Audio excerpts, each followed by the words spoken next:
Olá, pessoal. Tudo bem com vocês? Espero que sim. Conferindo aqui, vamos fazer uma breve revisão da prova, tá? Sempre faço isso nas aulas presenciais e é importante para o aluno saber o que ele errou, qual seria a resposta, e eu acredito que isso contribui muito para o aprendizado, tá?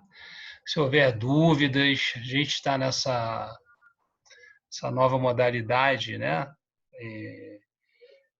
Fazendo pessoalmente é muito mais fácil o contato, mas a gente vai utilizar o fórum de dúvidas para que, havendo alguma discordância, tá? Você faz o contato comigo, eu vou respondendo, tá? Já quero também de imediato dar os parabéns pela boa vontade. As notas foram muito boas, tá? Pouquíssimos alunos, umas notas um pouco abaixo do esperado, mas devido a toda essa situação, eu quero dar os parabéns para vocês. Contem comigo e tem que ter muita determinação, força de vontade. E eu acredito que vocês estão se superando, tá? Então, aqui, o PCI 3, a Saúde do Trabalhador, a gente está junto com o aluno. A intenção aqui é a gente fazer o máximo possível para colaborar para você, para o teu aprendizado, para não ficar nada pendente. Vamos iniciar então. Foi uma prova onde eu coloquei questões, né? De acordo com o que a gente discutiu em sala. Essa prova ela teve o total de pontos valendo 8, e o fórum que vocês participaram e tudo, acho que só um aluno que não participou. O fórum valia 2 pontos. Vamos esclarecer uma coisa aqui. As mensagens foram muito boas do fórum, são várias ali, e confesso que ficou assim, me senti um pouco dividido algumas vezes. Houve respostas que eu verifiquei que o aluno, ele de fato, ele leu o material, ele tirou a própria conclusão e escreveu. Esse é o correto. Teve aluno que meio que destacou, né, os tópicos que ele julgou importante no material que ele leu e reproduziu. O correto é você fazer a primeira, a primeira opção, né? O correto é você tirar a tua conclusão, escrever com as próprias palavras. Isso dá mais crescimento para o estudo. Então, eu acabei fazendo o seguinte critério, né? Todos tiraram a mesma nota, tá? Vocês ficaram com 1 no fórum, porque não dá para ser também muito flexível. O estudo à distância, ele exige uma disciplina muito grande. Então, não é no sentido assim, de ficar mais difícil, mas o critério ele deve ser maior, sim. O critério ele acaba sendo maior. Então, para ser justo ali, teve respostas que foram, sinceramente, foram muito precárias. Eu esperava mais, no sentido que, como eu falei, não é copiar e colar o texto, tá? Então, assim, quem escreveu muito bem tem o meu reconhecimento, mas acho que eu falei no nosso primeiro encontro, pessoalmente, que não é a nota, não é somente a nota que vai fazer com que você seja, sei lá, um bom aluno, pelo menos aqui na minha avaliação, tá? Isso eu quero deixar claro. Vamos fazer, então, o comentário da prova. Vamos lá, já está compartilhada aí com vocês. Então, a questão dizia: o profissional de enfermagem na atenção à saúde do trabalhador, ele é responsável por várias atividades, exceto prestar atendimento de urgência a acidentes graves. Exceto prestar atendimento de urgência, não. Isso aí é uma das atividades assistenciais do enfermeiro do trabalho. Realizar o gerenciamento da unidade de saúde, provendo materiais e impressos necessários. Algumas pessoas marcaram isso. Não, mas isso aqui também é uma das atividades administrativas, tá? Não se resume a isso aqui, você passar para o técnico de enfermagem e tal. O próprio enfermeiro, ele é o responsável, né, técnico na parte da enfermagem. Então, se faltar algum material que seja condizente com relação, ainda que seja o técnico que faça isso na prática, mas o enfermeiro que é o responsabilizado se faltar, tá? Planejamento de treinamentos contra os riscos presentes no ambiente de trabalho. Mais uma função, que é a função de treinamento, isso aqui o enfermeiro também faz. Fazer diagnósticos de doenças profissionais. Fazer diagnóstico em geral é uma atividade privativa do médico, tá? Então, seja doenças de qualquer espécie ou essas aqui, ó, as doenças profissionais, somente o médico do trabalho pode dar o diagnóstico, dizer a pessoa está com saturnismo ou o trabalhador adquiriu uma lesão por esforço repetitivo ocupacional. Somente o médico pode fazer diagnóstico de doença. E também, essa parte mais específica, as doenças profissionais. Então, a resposta para você marcar era essa. O profissional de enfermagem ele é responsável por várias atividades, exceto fazer diagnósticos de doenças. Tá? E a última aqui, estudos epidemiológicos, estatísticas de doenças profissionais e acidentes de trabalho. Isso aqui é uma das funções de pesquisa, onde o enfermeiro vai coletar dados, vai trabalhá-los para poder implementar a sua assistência de enfermagem. O processo de enfermagem ele também é aplicado no âmbito da saúde do trabalhador. Tá? Então, a parte, né, o histórico, coleta de dados, entrevista, diagnóstico de enfermagem, plano de ações, implementação das ações, evolução, né, prognóstico, tudo isso também na área de saúde do trabalhador. Quanto ao enfermeiro do trabalho, julgue os itens abaixo, em certo ou errado. Aqui havia... são 8 questões, cada questão vale 1, tá, gente? Então aqui, ó, aqui cada questão aqui vale 0,25 para inteirar um ponto inteiro da questão 2. Então, se você acertasse só a questão 1 e a questão 2 aqui, ó, você já ganhava meio ponto, tá? E acertando as 4, você ganhava um ponto inteiro, tá bom? Então, aqui bastava colocar certo ou errado, tá? Então, sua atividade principal é a prestação de primeiros socorros. A atividade principal do enfermeiro do trabalho é prestação de primeiros socorros? Claro que não, né? Função de pesquisa preocupa-se em investigar dados epidemiológicos de acidentes e doenças profissionais. Na verdade, o que está errado aqui é a primeira parte. A atividade principal não é a atividade assistencial de prestar primeiros socorros. Não. A atividade principal é justamente a vigilância em saúde do trabalhador, o acompanhamento, o monitoramento do trabalhador, tanto monitoramento ambiental, monitoramento biológico, onde são feitos os exames complementares, acompanhamento prévio, né? Prevenção. Lembra que eu falei isso, né? Que a atividade preventiva é a essência da saúde do trabalhador. 2. Entende-se por função de treinamento, atividade exclusiva do enfermeiro, a qual deve submeter-se periodicamente para a atualização de conhecimento técnico científico. Essa questão é um pouco perigosa. Aqui era mais de interpretação. A função de treinamento, eu falei que a função de treinamento, você tem uma empresa onde existe um determinado tipo, um perfil, né, de agente ocupacional. E ali, por exemplo, um produto químico. Os trabalhadores que manuseiam esse produto químico, eles devem ser treinados de forma específica para a prevenção, para o tratamento daquele tipo de produto químico, tá?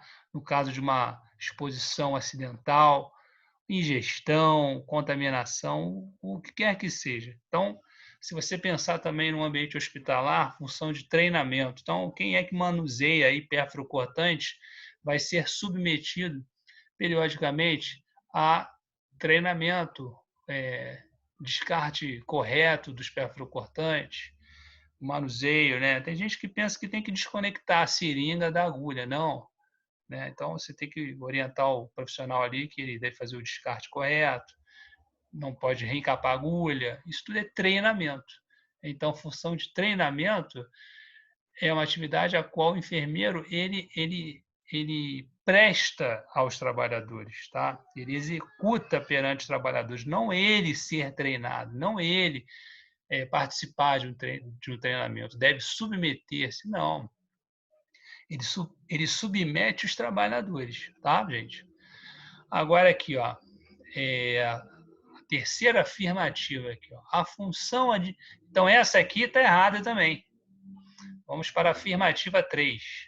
A função administrativa envolve atividades relativas a organizar, a dirigir, a controlar as atividades da área, né? Entretanto, são de baixa relevância, já está errado. Função administrativa ser de baixa relevância, completamente errado. Para falar a verdade para vocês, é 70% do trabalho do enfermeiro, tá? Porque vários impressos aí que ele tem que tomar conta, tem que cuidar, tem que planejar os exames ocupacionais. Então, isso aqui não tem nada de baixa relevância, é alta relevância. Está errado também. E vamos para a quarta afirmativa aqui, ó. A CLT, Consolidação das Leis do Trabalho, lembra que eu falei? É o Código do Trabalho, né? Vamos apelidar assim. Falei, tem o Código Civil, tem o Código Penal, e na esfera do direito do trabalho eu tenho a CLT. E por que eu menciono a CLT? Porque dentro da CLT existe um capítulo específico sobre saúde e segurança do trabalhador, tá? Então, quando ela surgiu? Durante o período de exportação de café? Será mesmo? 1889 a 1930? Não. Ela surgiu em 1943. Era Vargas, né? Então, aqui, pessoal, está errada também. Então, essas 4 aqui estão erradas. Vamos para a questão 3. Essa questão 3 foi um bônus aqui. Houve um erro de digitação minha. Então, você teve chance aí dobrada de ganhar um ponto. Bastava marcar uma aqui, ó, para você ganhar um ponto. Vamos comentar, eu vou explicar para vocês. Limite de tolerância é aquele observado nas avaliações qualitativas, quantitativas. Então, aqui já está errado. Marque a única errada. Limite de tolerância é aquele observado nas avaliações qualitativas, não, nas avaliações quantitativas. Eu falei que limite de tolerância você pode mensurar, você pode medir. Então, você tem níveis, você tem valor. E valor é quantidade. Então, a avaliação é quantitativa. Então, riscos ambientais quantitativos. Os agentes químicos, os agentes físicos. A avaliação qualitativa é para os riscos biológicos, onde você vai constatar o acontecimento, tá? Onde você vai avaliar, vai verificar, avaliar não, você vai verificar o caso concreto, se aquele caso concreto, se ele se enquadra, se ele se adequa ao que está previsto na norma. Por exemplo, na norma está escrito manuseio permanente, contato permanente com o paciente, estabelecimento de saúde, acontece isso? É um profissional de saúde que tem manuseio direto com o paciente? Então, aí sim, você tem a presença de risco biológico. Basta verificar se o que está acontecendo no caso concreto é o mesmo que a norma descreve de forma abstrata. O que é abstrata? De uma forma genérica. A norma dá só o parâmetro geral. E aí a gente vai avaliar se aquele caso concreto se adequa ao que está escrito, tá bom? Segundo parêntese, o ruído é um tipo de risco físico.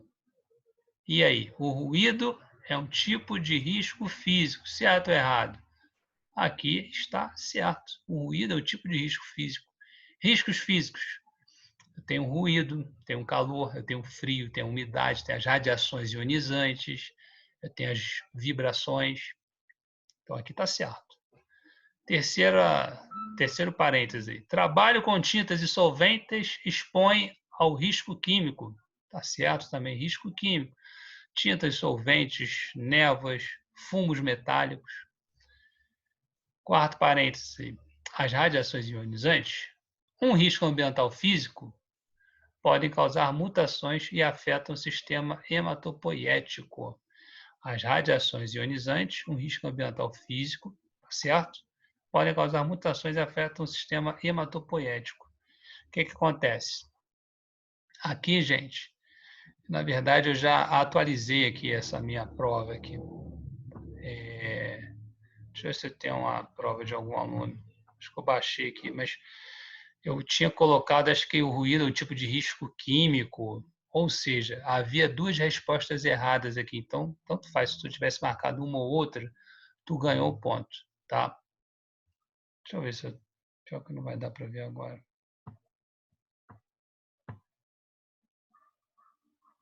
Tá a prova aqui. Deixa eu verificar isso aqui. Deixa eu dar uma pausa no vídeo, gente.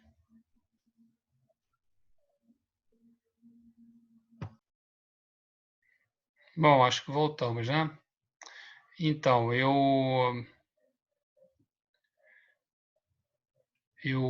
fui conferir na prova, estava aqui, o ruído é um tipo de risco ergonômico. Então, aí, o aluno que marcou essa questão, o ruído é um tipo de risco ergonômico. Está errado. Ele ganhou um ponto.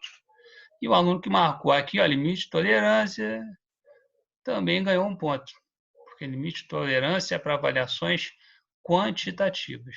Aqui eu já atualizei a prova aqui, tá? No meu banco de provas aqui, eu já retifiquei isso aqui. Vamos falar sobre a questão 4 agora. Marque a correta, marque a correta. Então, aqui já é diferente, que é o contrário. A de cima tu tinha que marcar errada, que agora a gente tem que marcar a correta. O Ministério do Trabalho atua da mesma maneira que o Ministério da Saúde. Embora seja uma questão que eu mencionei em sala, né, que o Ministério do Trabalho foi absorvido por outro ministério, que a gente agora tem como é que eu vou explicar para vocês? Seria um outro ministério, ele já não atua mais sozinho, tá? Mas eu mencionei na sala de aula essa importante diferença, onde você tem a Previdência Social, onde você tem o Ministério da Saúde e onde você tem a fiscalização das normas de saúde e segurança do trabalho.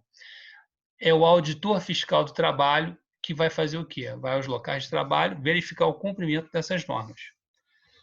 O Ministério da Saúde que vai fazer a parte assistencial, tratamento, tanto das pessoas em si como dos trabalhadores.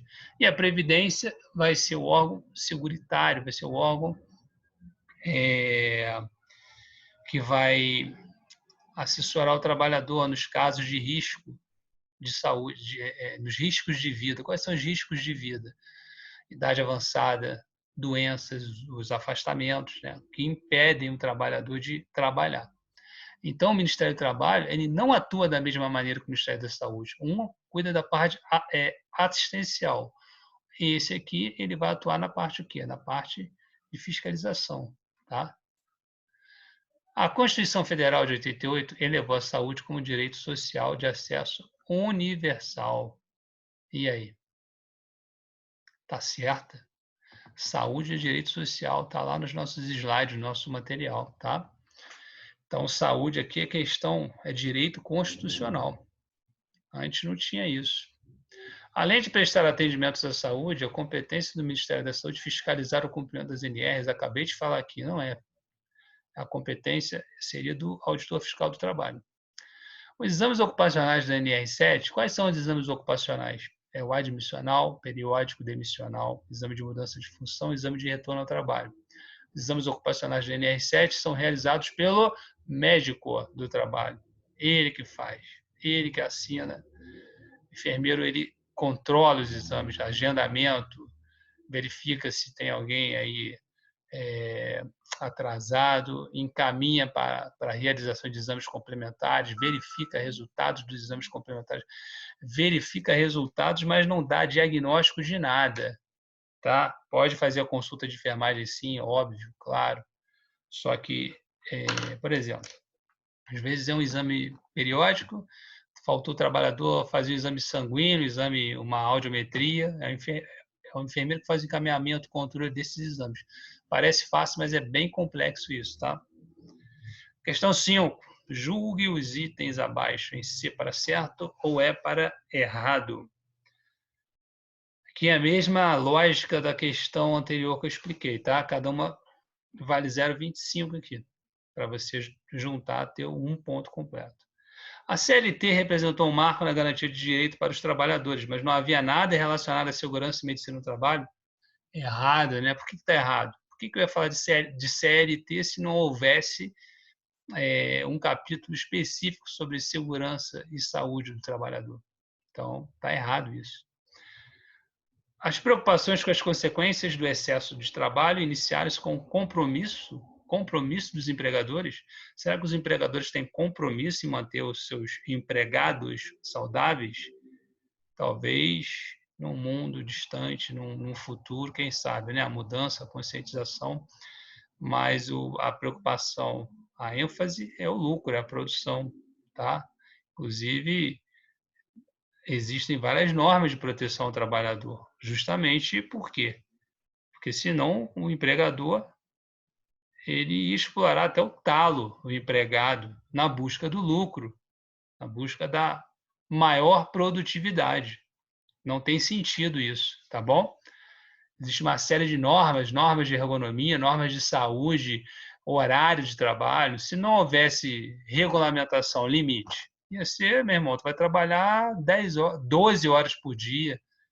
Só a gente verificar o histórico, né? Que antes de haver uma normatização, limite, né? Não tinha idade mínima, a criança trabalhava, então é isso. Então, as preocupações com as consequências do excesso de trabalho iniciaram-se com o compromisso dos empregadores em oferecer um ambiente salubre. Não, isso está errado também. Vamos ver essa aqui. A Revolução Industrial mudou os meios de produção, resultando em alterações no mundo do trabalho e mudanças socioeconômicas. Tá certo. Não tem o que dizer, né? A parte histórica foi bem interessante. A primeira lei de proteção à saúde dos trabalhadores, surgida em 1802, foi influenciada pelas péssimas condições de trabalho. Fato este que motivou a opinião pública a favor dos trabalhadores. Um dos preceitos da referida lei era a ventilação obrigatória nas fábricas. Certo. Lavagem das paredes das fábricas 2 vezes ao ano, pelo menos. Idade mínima para o trabalho, né? Jornada máxima, horário. Houve algum avanço aqui. Então, essa aqui está certa. Tá? Questão 6. Marque a correta. EPI, equipamento de proteção individual, olha aí como é que está na moda, né? Coronavírus, EPI, máscara, pode prestar máscara? E aí? EPI pode ser compartilhado com outro trabalhador. Errado. Não tenho o que explicar. Ah, professor, mas um óculos de proteção. Gente, EPI é EPI, é individual. Porra, mas um óculos, material ali, não posso usar. Bom, se você. Um óculos de proteção, por não ser descartável, após uma prévia desinfecção, né, passando ali um produto, tudo bem, você passa. Agora não dá, porque eu estou usando aqui meu óculos de proteção, que não é o óculos de grau, empresto para o colega, depois volta para mim. Não, não pode isso. Tá? Equipamentos de proteção individual devem ser comprados pelos trabalhadores. Comprados? Não, está errado. NR6, que é a norma regulamentadora sobre os equipamentos de proteção individual, afirma que deve ser adquirido pelo empregador e não é qualquer EPI, ele tem que ser homologado, certificado pelo Ministério do Trabalho, em metro, tá? Não é qualquer coisa. Ao realizar atividades que expõem o trabalhador a material biológico, é indispensável o EPI. Vamos repetir. Ao realizar atividades que exponham o trabalhador a material biológico, é indispensável a EPI. Tá certo? Por que que... Olha só, o que é expor a material biológico? Quando você vai fazer, quando você vai aferir a pressão arterial, verificar a temperatura de alguém, tu está sendo exposto a material biológico? Pele íntegra, não. Então, não. Agora, vou fazer uma punção venosa, vou fazer qualquer procedimento, um curativo que possa resultar exposição sanguínea ali, ou então ventilação, né? Boca a boca, não existe mais. Você tem um ambu, hoje você tem a pocket mask, você não tem mais o contato, mas uma situação de extrema urgência, o correto não é nem você fazer isso, né? Mas por isso que tem a necessidade do equipamento de proteção, porque eu não posso ter contato com muco, com qualquer tipo de secreção humana, tá? Qualquer tipo de material, sangue. O sangue é mais relevante, né? É o mais complexo. Na nossa aula com a acidente perfurocortante, vou mencionar essa questão. Então, tem exposição a material biológico? É indispensável o uso do EPI. E essa aqui, ó, para verificar a glicemia capilar, o uso de luvas é facultativo. Porra, o uso de luvas é facultativo. Está errado. Não tem possibilidade, né, de exposição a material biológico, sangue, então não é facultativo. Questão 7. Quanto ao PCMSO, está aqui, julgue os itens em certo ou errado. Exames complementares são realizados de acordo com a exposição de risco descrita no PCMSO. Certo. O que são os exames complementares? Raio-X, audiometria, teste de função pulmonar ou espirometria, exames sanguíneos, exames de urina, às vezes, né, para detecção de produtos, de metabólitos de produtos químicos, tá? Por exemplo, ácido metilhipúrico para exposição ao chileno, essas coisas. Então, exames complementares, o trabalhador só faz se há exposição a algum risco, tá? Risco químico, risco físico. Está tendo exposição a risco físico? Sim. Trabalha com ruído, então faz a audiometria. A audiometria é só para aqueles trabalhadores que estão trabalhando em local e tem um ruído. Ele é daquela função ali, ele é daquele setor. Naquele setor tem uma máquina que o nível de ruído ultrapassou o limite de tolerância, portanto é insalubre. Então ele tem que, além de usar o EPI, ele vai ser submetido a um exame complementar. Qual é o exame complementar? Porque tem várias espécies de exame complementar. É a audiometria. A segunda aqui, ó, todo exame ocupacional deve ser feito de acordo com o surgimento de doenças no trabalhador. O que é isso? Que absurdo é esse? Todo exame ocupacional deve ser feito só. Não, exame ocupacional é um exame obrigatório, independe, se o cara está forte, está feliz, está saudável, mas é regulamentado, tem que fazer todo ano, tem que ser um acompanhamento. Isso é a função do rastreio, da prevenção. Por quê? Eu não vou esperar o trabalhador manifestar sintoma, apresentar problema de saúde, ficar doente. Não. A gente vai fazer um acompanhamento. Isso é vigilância do trabalhador. Então está errado também.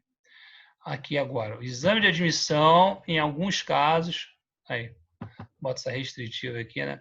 Poderá ser feito até um mês errado, exame admissional, antes do início das atividades, seja por contrato por tempo determinado, seja o que quer que seja, vai trabalhar 3 dias, tem que fazer exame admissional. Por quê? 3 dias também não dá para falar, né? Porque é o mínimo, né? Não tem nem como, né? Um contrato de trabalho por 3 dias, por tempo determinado. Então, olha só, está errado isso aqui também. Ele tem que ser feito antes do trabalhador iniciar suas atividades. Exame demissional pode ser dispensado caso o trabalhador se recuse a fazê-lo? Claro que não, pessoal. Se o trabalhador ele entrou de uma forma para aquele estabelecimento, ele tem que sair da mesma forma. Ele não pode ter um agravamento, uma doença. O trabalhador que tiver problema de saúde, ele não pode ser dispensado, tá? Então isso está errado. Ele não tem isso não é faculdade do trabalhador, tá? Isso é uma norma de saúde, então ela é imperativa. O trabalhador tem que se submeter. Tá? O exame demissional, lembrando que os exames ocupacionais são exames clínicos. O que é um exame clínico? É um exame é uma anamnese, as medidas antropométricas, inspeção, palpação, tá bom? E se houver exposição a risco, exames complementares. É isso que é exame. Todos os exames ocupacionais fazem a mesma coisa. admissional, demissional. Claro que cada um vai ter a sua ênfase, né? O admissional, por exemplo, o médico do trabalho vai ter cautela se tiver, no caso, uma mulher, se ela está entrando para iniciar sua atividade no local que possa haver riscos físicos, né? A radiação, ele vai estar atento se a mulher tá, tem possibilidade de estar grávida. Ele não vai pedir teste de gravidez, não se pede, é proibido, tá? Ah, estou na dúvida aqui se a trabalhadora está grávida, então, para me precaver, para precaver até a saúde do bebê, faz esse teste aqui de gravidez, faz esse beta-HCG, traz o resultado para mim, porque aí você vai ser admitido, eu tenho certeza que você não vai estar grávida. Isso é a maior violação à intimidade da pessoa, tá? A intimidade, ela é protegida constitucionalmente, tu não pode fazer isso. O máximo que você vai fazer é perguntar a data da última menstruação, somente, e orientar a trabalhadora, olha, qualquer suspeita de gravidez, nos avise imediatamente para você fazer a mudança de setor e tal, para você não ficar exposto ao risco físico, tá bom? Porque as radiações ionizantes têm efeitos maléficos aí à gestação. O exame de retorno ao trabalho deve ser feito após o trabalhador retornar do INSS por auxílio-doença. Essa questão ela é maliciosa, confesso. Exame de retorno ao trabalho, ele deve ser feito após o trabalhador ter um problema, né? Ficar por mais de 30 dias afastado. Por isso até que na gestação a trabalhadora tem que fazer exame de retorno ao trabalho. Porque, olha só, retornar do INSS por auxílio-doença. Às vezes o trabalhador ele pode ficar afastado 20 dias. Os 15 dias é responsabilidade do empregador. Se esse trabalhador precisar ficar mais 5 dias, por causa de 5 dias ele vai entrar de benefício. A gente fala assim, né? Vai entrar de benefício. Ele vai ser afastado por auxílio-doença. E quando ele retornar para o trabalho, como não superou os 30 dias de afastamento, ele volta direto, tá bom? Ele pode sofrer um acidente de trabalho que ele vai precisar ficar, sei lá, 25 dias em casa, 15 dias atestado da empresa, a partir do 16º dia até o 25º dia, benefício pelo INSS, tá bom? Então, aqui ficou. Exames complementares são realizados de acordo com a exposição de risco descrita, certo. Todo exame ocupacional deve ser feito de acordo com o que está errado. Exame de admissão, em alguns casos, pode ser feito até um mês após o início do trabalho, errado. Exame de errado e errado. Só a primeira é certa. Questão 8. Sabemos que numa empresa, o SESMIT comporta os profissionais especialistas na área de saúde e segurança. A questão é que a composição do SESMIT varia de empresa para empresa. Verdade. Quais os dois fatores que determinam o número de profissionais do SESMIT? Visto que tem estabelecimento que eu tenho, sei lá, 4 profissionais do SESMIT. Tem outro estabelecimento que eu já tenho 10. Outro estabelecimento eu tenho 1.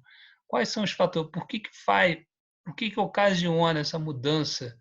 Esse número de técnicos de segurança do trabalho, número de médicos de trabalho, enfermeiro, é o que? É o número de funcionários. Isso é uma lógica. Quanto maior o número de funcionários, acredito, presume-se que haverá maior demanda no tratamento, no acompanhamento desses trabalhadores. E o segundo critério é o grau de risco, que eu falei bastante em sala de aula, que o grau de risco é o ramo econômico, é a atividade da empresa, o que ela é o que? É um estabelecimento de ensino, um estabelecimento de saúde, é uma fábrica, é uma plataforma de petróleo, é um local, é uma siderúrgica, é um local de extração mineral, é um estabelecimento comercial.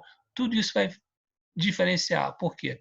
O grau de risco ele varia de 1 a 4, né, em escala progressiva de presença de riscos ambientais. Então, um grau de risco 4 é um local perigoso, né? Um local que pode ter muitos riscos ambientais. Então, não vai nem ser tão necessário ser um local com muitos trabalhadores, né? Número de funcionários. Então, seria grau de risco e número de funcionários. Tá bom, gente? Então, foi um prazer estar comentando essa prova aqui com vocês.